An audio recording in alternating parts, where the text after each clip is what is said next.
Election has become very costly. Election வந்து ரொம்ப costly election ஆயிடுச்சு. நான் வந்து 5 எலெக்ஷன் இருக்கேன். நான் முதல் எலெக்ஷனில் நான் செலவு பண்ணதுக்கும் எனக்கு செலவான தொகைக்கும் நான் கடைசி எலெக்ஷன் நான் செலவான தொகையை என்னால் கற்பனை பண்ணவே முடியல. ஒரு அசம்பிளி எலெக்ஷனில் வந்து சாதாரணமாக 5லிருந்து 6 கோடி ரூபாய் இல்லாமல் ஒரு எம்எல்ஏ எலெக்ஷன் நடத்த முடியாது. ஒரு பாராளுமன்ற எலெக்ஷனுக்கு வந்து 25லிருந்து 30 கோடி ரூபாய் வேணும். ஊராட்சி மன்ற தலைவர் தேர்தலுக்கு கூட 2 கோடி 3 கோடி செலவழிக்கிற நாட்கள் வந்தாச்சு. தேர்தலுக்கு வந்து பணம் கொடுத்து அந்த பணத்தை வந்து வாங்குவதற்கு மக்கள் காத்திருந்து கேட்டு அதை வாங்க கூட்டு ஓட்டு போடக்கூடிய நிலவுக்கு வந்து வாக்காளருடைய மனநிலை வந்து மாறி போச்சு. இதெல்லாம் மாற்றணும் கண்டிப்பாக. இதெல்லாம் மாறினா தான் தேர்தலினுடைய முறைகள் வந்து இதாகும்.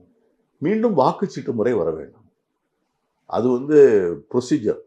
ஆனால் தேர்தல் மக்களுடைய நிலைமை வந்து என்னை பொறுத்த வரைக்கும் நான் என்ன சொல்லுவேன்னு கேட்டிங்கன்னா, தேர்தலில் நிற்பதுக்கே வந்து ஒரு 2 முறை எம்எல்ஏ இருந்தாங்கன்னா 3வது முறை அவங்க போட்டி போடக்கூடாது. 2 முறை எம்பியாக இருந்தாங்கன்னா 3வது முறை எம்பியாக கிடையாது.